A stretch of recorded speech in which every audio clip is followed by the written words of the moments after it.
pedagang atau penjual sayur keliling gitu ya. Dan sebetulnya kalau berbicara mengenai kehadiran toko kelontong dan juga tukang sayur keliling, itu kan sudah ada dari zaman dulu. Dari zaman bahala banget. Dari zaman bahala banget. Makanya ketika mungkin ada tuntutan ini, semua orang tuh bertanya-tanya dan juga pastinya membuat statement bahwa kok kayaknya ini sangat aneh ya. Karena yang pertama, adanya pedagang lain itu udah sangat wajar sekali dalam perekonomian. Kayak baju, aksesoris itu kan banyak pilihan-pilihan juga. Rivalitas itu hal yang biasa. Justru itu yang mungkin membuat ekonomi semakin bertumbuh gitu ya.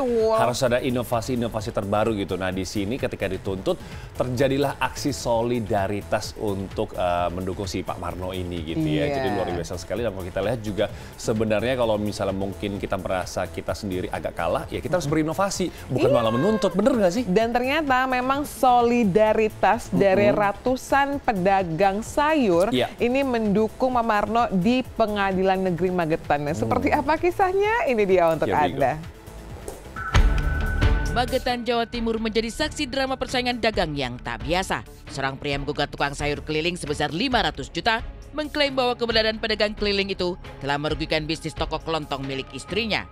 Gugatan ini bermula dari kecurigaan bahwa toko mereka mulai kehilangan pelanggan sejak kehadiran Marno, tukang sayur keliling yang menjajakan dagangannya menggunakan mobil pick-up.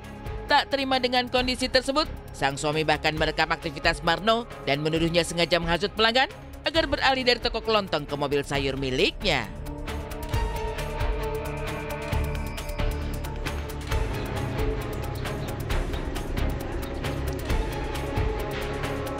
Lu menghasut warga gimana, Marno? Kok menghasut warga melarang cari makan gitu?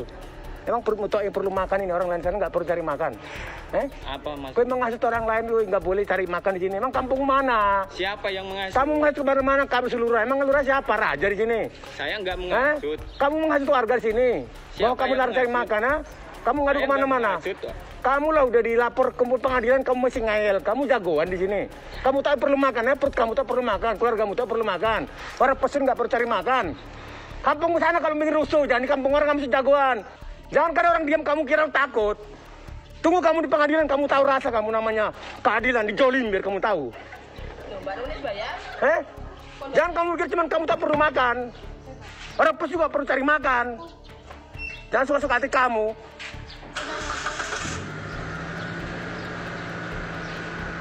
Kamu siap-siap di pengadilan ya. Kamu tunjukkan kamu jagoan. Persaingan dagang yang berujung gugatan di Magetan ini semakin memanas. Setelah Marno yang digugat ratusan juta oleh seorang pemilik toko kelontong, gelombang solidaritas pun muncul. Ratusan pedagang sayur lainnya yang tergabung dalam komunitas Etek Lau berbondong-bondong mendatangi Pengadilan Negeri Magetan. Kedatangan mereka bukan menggelar aksi protes. Tanpa membawa spanduk atau meneriakkan tuntutan, para pedagang ini hadir untuk membela sesama. Terutama setelah rekan mereka dituduh sebagai penyebab sepinya dagangan salah satu toko kelontong.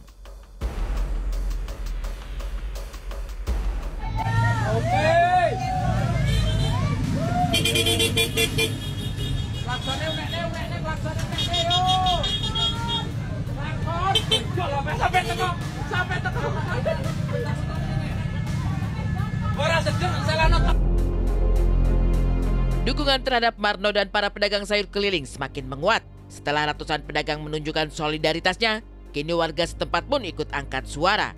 Dalam sebuah orasi, mereka menegaskan bahwa keberadaan pedagang sayur keliling bukanlah ancaman, melainkan berkah bagi masyarakat. Bagi warga Magetan, kehadiran para pedagang justru sangat membantu. Mereka tidak lagi harus repot pergi jauh untuk berbelanja, karena semua kebutuhan dapur sudah tersedia di depan rumah. Masyarakat berharap persaingan dagang tak berujung pada konflik yang merugikan banyak pihak. Alih-alih digugat, para pedagang keliling justru didukung karena membantu roda perekonomian dan memenuhi kebutuhan warga dengan lebih mudah. Desa Pesu, pada intinya seluruh warga Desa Pesu tidak merasa keberatan. Dan sewaktu-waktu masyarakat warga Desa Pesu, ibu-ibu mau belanja pagi jam 6 siap untuk masak, dia hadir untuk memberikan, melayani semua kebutuhan 9 bahan pokok.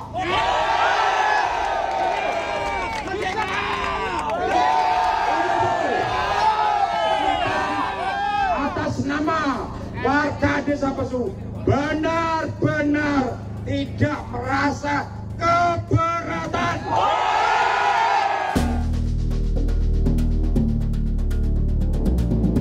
Setelah warga setempat menyuarakan dukungannya, para pedagang sayur lainnya pun turun ke jalan untuk membela teman mereka yang dilaporkan tersebut. Mereka berkumpul menunjukkan solidaritas dan menuntut keadilan. Tak peduli panas terik, puluhan hingga ratusan pedagang sayur berbondong-bondong mengikuti aksi demo, menegaskan bahwa mereka tidak akan tinggal diam saat rekan seprofesi mereka menghadapi kasus hukum.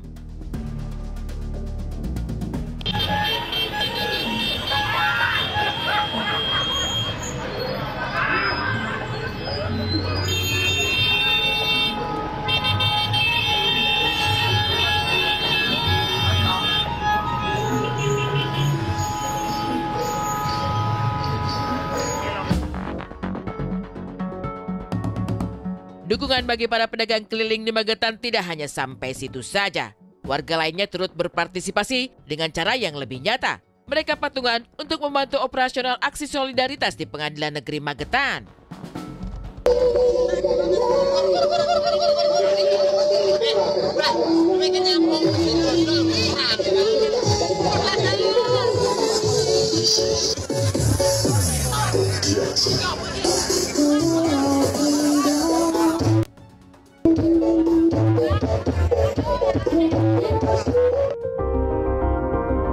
Ratusan pedagang keliling dan warga di Magetan bersatu membela rekan mereka dan memberi dukungannya.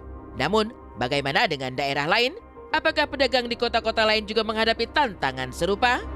Viral di media sosial seorang pedagang kios kelontong yang kabarnya merugi hingga 500 juta dan menuntut pedagang sayur keliling ganti rugi 10 juta. Namun yang menjadi tanda tanya, apakah memang bersangkut paut antara pedagang kios kelontong dan juga pedagang sayur keliling yang mempengaruhi pendapatan dari pedagang kios. Saya akan mencoba untuk bertanya kepada salah satu pedagang sayur di kawasan Jakarta terkait bagaimana pendapat mereka tentang pedagang sayur keliling. Ya aku sih sebagai sama-sama pedagang yang nggak harusnya kayak gitu juga gitu kan. Kan rezeki udah ada yang ngatur. Sama kan di sini juga kan sama gitu kan. Tapi biasa-biasa aja lah gitu. Ya itu tadi masing-masing kan punya pelanggan. Jadi ya masing-masing ada rezekinya. Gitu. Merasa kesaing mah enggak lah, kan namanya rezeki kan Bang udah ada yang ngatur. Ya. Kalau tanggapan saya sih ya nggak percaya diri aja sih Bang. Iya aja padahal mah kalau rezeki mah kan udah ada yang ngatur gitu Bang. Pedagang di ibu kota mengaku tak merasa tersaingi dengan kehadiran pedagang lain. Bagi mereka, rezeki sudah ada yang mengatur dan setiap orang punya pelanggan masing-masing. Keyakinan ini membuat para pedagang di ibu kota lebih fokus pada pelayanan dan strategi dagang ketimbang mengkhawatirkan kompetitor. Orang mau menuntut sesuatu karena ketidaksukaan, apalagi ini masalah bisnis, dia merasa dirugikan.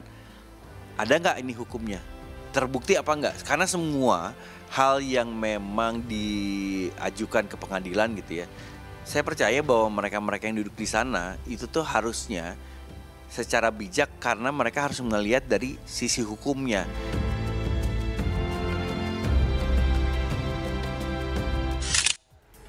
Itu dia, jadi sangat suka dengan statement beberapa pedagang tadi yang berkata bahwa rezeki sudah ada yang ngatur, berkat sudah ada yang berikan porsinya masing-masing, jadi jangan kita mungkin iri dengan berkat orang lain. Dan pasti kalau misalnya memang kita punya tadi persaingan dagang, yaitu justru kesempatan untuk kita bisa berinovasi dan mungkin kalau misalnya tadinya cuma toko biasa, kita bisa berinovasi ke online, e-commerce, seperti itu dong, jangan nuntut. Luar biasa ini. Kalau ngomongin cuan, Opa jadi itu pokoknya terbaik lah, tapi kita bisa melihat juga ya bagaimana mungkin ternyata di satu sisi memang ada orang yang ketika menggugat atau si pedagang kelontong ini tuh menjadi pertanyaan besar, tapi ketika sama warga-warga lainnya banyak juga yang berpendapat sama dan ibarat kata masih memiliki akal sehat ya.